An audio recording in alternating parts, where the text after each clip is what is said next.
Mandvi Lohana boarding ખાતે સર્વજ્ઞાતિજનો માટે 66મો નિઃશુલ્ક નેત્રયજ્ઞ કેમ્પ રણછોડદાસજી બાપુ ચેરિટેબલ હોસ્પિટલ રાજકોટ દ્વારા યોજાયો હતો, જેના સહયોગી દાતા મરહૂમ ચાકી સાલે મહંમદ અબ્દુલ્લા પરિવાર હસ્તે મહંમદભાઈ રહ્યા હતા। આ કેમ્પને દીપ પ્રાગટ્ય વડે સંસ્થાના પ્રમુખ હરીશભાઈ ગણાત્રા તેમજ મહાનુભાવોના હસ્તે ખુલ્લો મુકાયો હતો।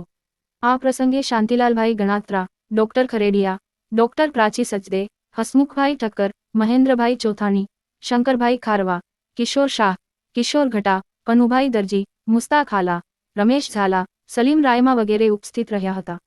કાર્યક્રમનું સંચાલન જયેશભાઈ સોમૈયા અને આભાર વિધિ હસમુખભાઈ ઠક્કરે કરી હતી। આજ પણ જેમ કે મડેજી પ્રજા મેયર તરીકે યાદ કરી હતી એડા મુજબ અંગત મિત્ર અને લોહાણા બોર્ડિંગ જા પ્રમુખ એડા હરેશભાઈ શિવજી ગણત્રા, असांजा कौटुंबिक मित्र शांतिलालभाई गणत्रा, हसमुखभाई ठक्कर अने हमेशा खड़े पगे उभे रहंदा जवान मित्र जयेशभाई सोमैया। आज तारीख 19 डिसेम्बर गुरुवार 2024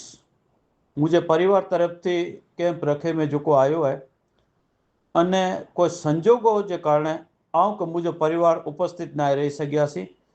एतरो असा के दर गुजर कही जा ये मुख्य आशा है। लोहाणा बोर्डिंग के अथवा तो लोहाणा समाज के जरे जरे असांजी जरूरत पवंदी मुझे के मुझे कुटुंब तरफ थी आऊँ खातरी दियां तो कि असां होते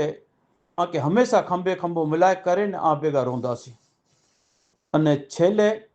हरीशभाई क्या हूँ रिक्वेस्ट कही दो से कि अची करे ने पाके आगर जो मार्गदर्शन पर दीदा एड़ी आशा। थैंक यू, आभार, जय हिंद, जय भारत। આપણે આજના કેમ્પના દાતા આપણે મરહુમ સાલે મહંમદભાઈના પુત્ર એવા અમારા ખાસ દાતા મોહમ્મદભાઈ હયાત સાલે મહંમદ ચાકી, જે મૂળ માંડવીના પણ હાલે ત્યાં મુંબઈ રહે છે અને નેશનલ વે બ્રિજના નામથી તેમજ ત્યાં અલગ અલગ ત્યાં જે એમના વે બ્રિજને લગતા ત્યાં કામકાજ તેમના ચાલે છે મુંબઈમાં, વર્ષોથી મુંબઈ ચાલે છે, મૂળ માંડવીના છે અને અમારી જે સંસ્થાની જે બાજુમાં DTI સ્કૂલ ચાલે છે એમાં એમણે અભ્યાસ કર્યો છે અને આ જમીનની માટી પણ અમારા શરીરને લાગેલી છે। તો એ સંસ્થા માટેના જે અમારો ઋણ છે એ ઋણ ચૂકવવા માટે જ્યારે પણ તમારા તરફથી આ સંસ્થા તરફથી અમને બોલાવવામાં આવે ત્યારે આ જમીનના ઋણ ચૂકવવા હંમેશા તત્પર રહેવા એવી એમણે મોહમ્મદભાઈએ વાત કરેલી અને એમણે શરૂઆતમાં 5 કેમ્પ લખાવેલા અને 5 જુદા જુદા કેમ્પો પૈકી આજે 5મો કેમ્પ આજે થયો। અગાઉ 2 અંજુમને ઇસ્લામના નામથી અને અગાઉ બીજા 2 કેમ્પ, એમ કુલ મોહમ્મદભાઈએ 5 કેમ્પો એમણે લખાવેલા અને 5 કેમ્પ એમના આજે પૂરા થાય છે। 5મો કેમ્પ સેવાભાવની રીતે એમણે આ સંસ્થાને મોટી રકમનું દાન રણછોડદાસજી હોસ્પિટલને એમણે એમના દ્વારા ચેકથી 1,11,111ના દાન આપવામાં આવેલું। અમારે આ સંસ્થામાં એમણે લાખ રૂપિયાના મેડિકલના સાધનો વસાવી આપેલા। એવી જ રીતે બીજા એક અમારા રઘુવંશીભાઈએ પણ લાખ રૂપિયાના સાધનો વસાવી આપેલા અને મેડિકલના જુદા જુદા સાધનો આજે લગભગ 5 લાખના આ સંસ્થા પાસે છે અને તેનો મોટા પ્રમાણમાં ઉપયોગ થાય છે। પણ અમે જ્યારે કેમ્પો શરૂઆત કર્યા ત્યારે અમને પોતાને ખાતરી નથી કે આટલી સફળતા કેમ્પમાં મળશે કે પાછળ દાતા મળશે કે નહીં મળે। ત્યારે મોહમ્મદભાઈએ કહેલું કે હરીશભાઈ દાતા મળે કે ન મળે તમે કેમ્પ ચાલુ રાખજો, ક્યારે કેમ્પ બંધ નહીં કરતા। આ કેમ્પ જોઈ અને મને ખૂબ આનંદ થયો છે। અમે કાલ 17 અને 18 તારીખે સફળતાપૂર્વક આયોજન કરી શક્યા અને 159 લોકો મહિલાઓના ટેસ્ટ થયા અને તેમાં 49 ટેસ્ટ જે છે એ આપણે મેમોગ્રાફીના થયા। બાકીના જુદા જુદા ટેસ્ટ જે ટેસ્ટના લગભગ 5,000 જેટલો ખર્ચ થાય એવા ટેસ્ટ બધા અહીં કરવામાં આવ્યા। અમારી સાથે અમારી ટીમમાં 15 એવા સેવાભાવી લોકો છે જે દરેક કેમ્પમાં આવે, સેવા આપે અને કેમ્પ પૂરો થાય એટલે પોતાની રીતે પાછા પોતાના ઘરે ચાલ્યા જાય અને એ રીતે બધા સિનિયર સિટીઝનો આ સેવામાં જોડાયેલા છે। એમનો પણ હું આભારી છું। અમારી સંસ્થાને ના સહમંત્રી એવા હસમુખભાઈ ઠક્કર એમને અમારી વિશ્વ કક્ષાની જે રઘુવંશી સમાજની વિશ્વ કક્ષાની જે સંસ્થા છે એ લોહાણા મહાપરિષદ તરફથી એમને 30 તારીખે માનવ સેવાના આંતરરાષ્ટ્રીય એવોર્ડ માનવ સેવા માટેનો એમને આપવામાં આવ્યો અને એ માનવ સેવાના કાર્યોના એમને જે કેમ્પમાં જે અર્પણ કરવામાં આવ્યો મુંબઈમાં એ કેમ્પમાં જ એમણે ત્યાં જાહેરાત કરી કે આ જે સન્માન છે હું જલારામ બાપાને અર્પણ કરું છું અને જલારામ બાપાના ચરણોમાં આ જે મારો સન્માન છે એ જલારામ બાપાના ચરણોમાં રાખી અને પછી જ મારા ઘરે હું ખીડી ઉપર ટીંગાડીશ એવા મોટા દિલના હસમુખભાઈએ પણ એમણે સેવા બદલ જે એમની કદર થઈ છે એ બદલ હું એમને પણ અભિનંદન આપું છું અને હજુ પણ તેઓ માનવ સેવાના કાર્યો અવિરત છેલ્લા શ્વાસ સુધી કરતા રહે એવી મારા તરફથી શુભેચ્છા પાઠવું છું. હવે જે છે કેન્સર ડિટેક્શન માટેનો કેમ્પ એ દર વર્ષે આ સંસ્થા તરફથી કરવામાં આવશે અને આ સંસ્થા તરફથી આજથી કોઈ પણ વ્યક્તિ એવી હોય કે જેને કેન્સર માટેની તકલીફ જણાય કે મેમોગ્રાફી કરાવવાની તકલીફ જણાય તો અમારી સંસ્થાની ચિઠ્ઠી લઈ અને કોઈ પણ વ્યક્તિ ભુજ જશે તો ભુજમાં ડૉક્ટર લવ કતીરાની હોસ્પિટલમાં ત્યાં એમને ફ્રી ઓફ એમને ટેસ્ટ થશે, એમને રિપોર્ટ મળી જશે અને એનો ચાર્જ બધો જે છે એ રામકૃષ્ણ સેવા ટ્રસ્ટ એ ભોગવશે એવી રામકૃષ્ણ સેવા ટ્રસ્ટના ટ્રસ્ટીઓએ ખાતરી આપી છે. અને વિશેષમાં રામકૃષ્ણ સેવા ટ્રસ્ટના ટ્રસ્ટીઓ એવા અમારા મોહનભાઈ ધારસી, નંદલાલભાઈ અને દેવનભાઈ બંસલ એ લોકો અહીં આવ્યા હતા અને અમારા